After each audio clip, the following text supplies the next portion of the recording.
I honestly never thought that I would be a gaming laptop guy, but this device has changed my mind.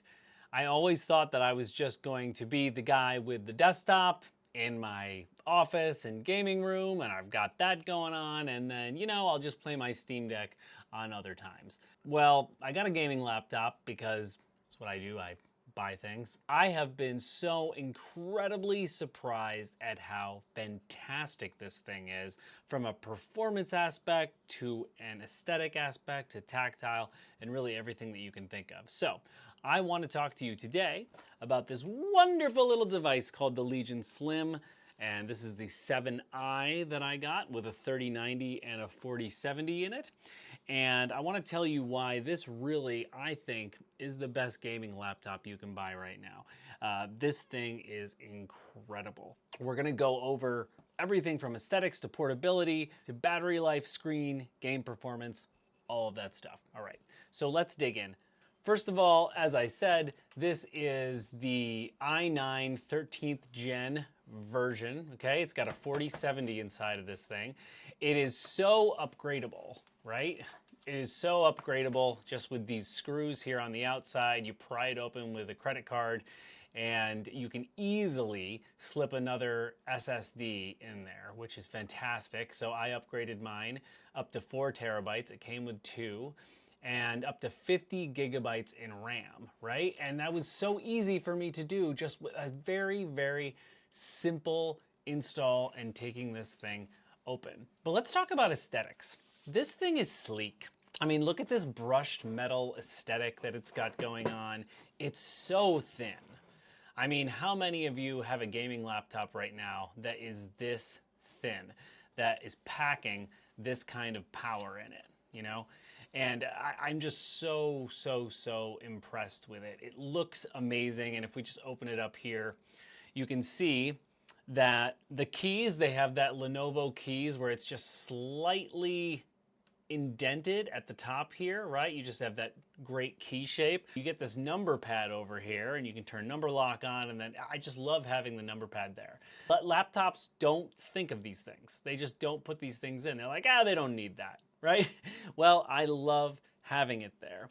And then I've got the function lock here so that I don't have these as F1, F2, etc. I've personally got these on volume up, volume down, mute, and microphone off, all those types of things. So that's how and just look at how sleek it is. It's all metal, single piece aluminum, can't flex the thing. It's like so rigid. And this up here, this light is just wonderful. It basically tells you which mode you're in. So right now it's green because I'm not in it. So if we use it's also a fingerprint sensor. So if I use the fingerprint sensor, you can see that it's white right now. And when it's white, it is in standard mode. And it's really all about how much power it's sucking in and how much it's throttling the CPU and GPU performance.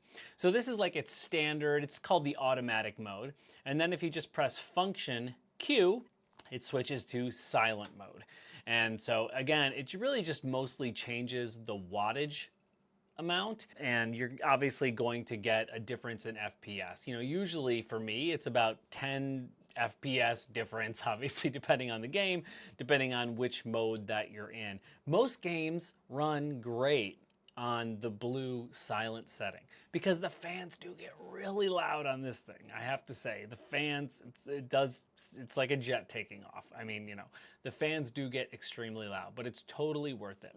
If you plug this thing in, the ring will turn red if you want it to, and you can put it in performance mode, and then you're just juicing this thing up like crazy, right? And you're using the full capability of the i9, all of those cores. You're using the full capability of the 4070 mobile chip that they've got in there, all of that stuff. And it runs stuff really, really well. Just know that if you've got it in that red performance mode, you're gonna hear a lot of fan noise. And I will also say that it gets very hot. Like this, when it's in red performance mode, like you can't even touch it, really. Like it is hot to the touch. I've solved that problem because I have this $13 lap desk fan thing which actually works incredibly well. I'll put a link in the description, and it cools it off, and now it's actually mostly fine as far as like actually touching it. It solves all of those problems. Not really surprised that if you've got the thing sitting on your lap, that's not the case. But it's a beautiful laptop. It doesn't look like a gaming laptop when you bring it, like I do, over to Panera to do a little bit of work, or if you were in class. It just doesn't look like, hey, this is a gaming laptop, like if you were to get one of those Alienwares where it looks like it's like a floating head. Nothing against that, but you know, that's a gaming laptop. Like, hey, you are a gaming laptop. I can tell. So for portability, you won't be surprised to hear that this thing is just slim and sleek. It is very light. I've been extremely happy with the weight of my backpack when I toss it in that thing. I don't leave the house as much as I'd like, but you know. Now, as far as the screen, this is not an OLED display, and I know a lot of people got disappointed when they found out that this was not an OLED display. It is an IPS panel, but I love this IPS panel. It is really bright, and images just look fantastic on this thing. Also, this is not really a feature that you would need, but you can bend it all the way back flat. If you were ever so inclined to do something like that, you can do it here. So you can bend it back all the way. Really is a great panel though. And this thing is a 240 hertz panel, if you can believe that or not. You have to be plugged in to be able to do that. And that is a big thing with this laptop, is you really want to be using the 350 watt charger that comes with it. There's also one you can get for 80 bucks on Amazon to be able to use the red performance mode. It won't let you use the performance mode if it's not plugged in, and you're going to get a decrease in performance otherwise. But if you're just looking to game on your lap, chill out, play a game that isn't like Cyberpunk, you're gonna be in good shape, you know? But for the most part, you are gonna wanna game with this plugged in, because it's gonna suck up the battery pretty fast. The battery is huge. It is absolutely gigantic, and it will last forever if you're doing the kind of things that people usually do on a MacBook, you know? It has a MacBook level battery. I mean, it lasts forever, but yeah, I mean, if you're like taxing that 4070 for a very long time, the story's gonna change. It's gonna suck battery really, really fast, especially when it's on standard mode. If you're in quiet mode, you get a little bit longer. But yeah, I mean, you're probably going to get, I would say, Steam Deck-ish level of battery life if you don't have it on and you have things in quiet and you're playing a relatively resource-light game. And that's largely because we're going to be boosting up the graphics on this, right? On Steam Deck, you're working with a 1200 by 800 resolution. You're dealing with frame rates that are sitting around 30 to 45 a lot of the time. And you're very often turning your graphics settings much lower because the screen's so small you don't need it, and it helps the performance.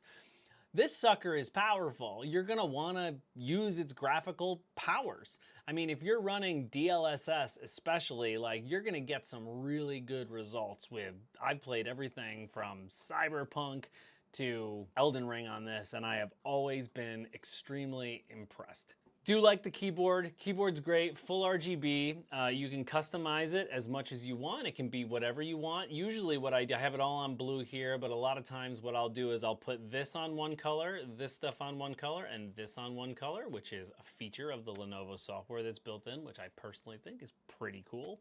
The track pack is definitely too small, but it's nice. Like, this is I think it's a glass trackpad. It's a very, very nice clicky trackpad. Again, it's small, but it's a really nice trackpad. The keys feel great to type, very clicky, a lot of feedback, really couldn't be happier with that.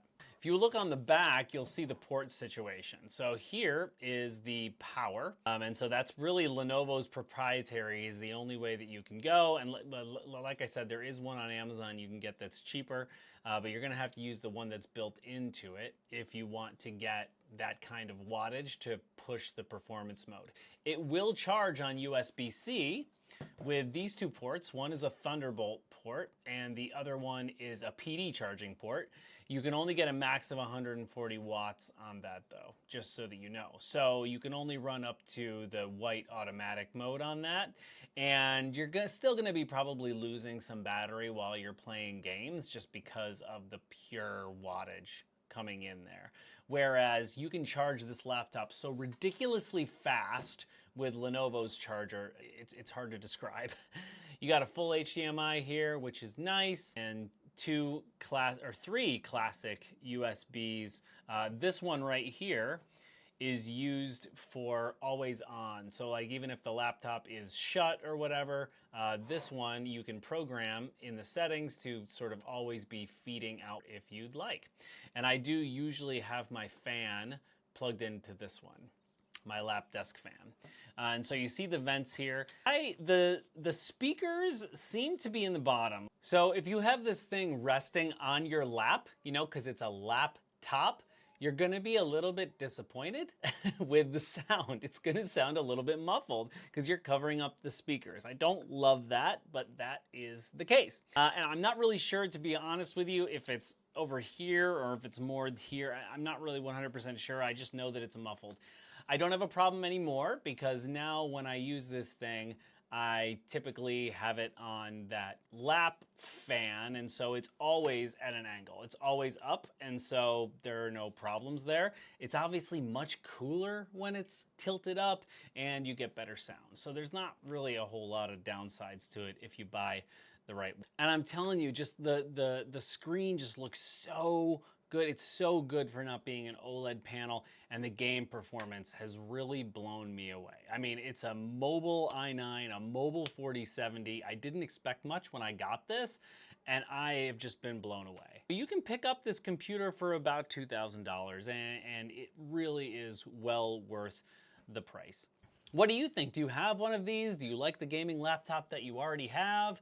What do you think? Would you buy something like this, something this thin, this light, this inconspicuous for a gaming PC? Let's talk about it in the comments. I love to have these conversations. And you know, as of this recording, I'm a very small channel. A like and a subscribe if you like hearing about gaming tech stuff. Really does go a long way. Okay, I'll see you in the next video. Oh, and don't forget to have fun.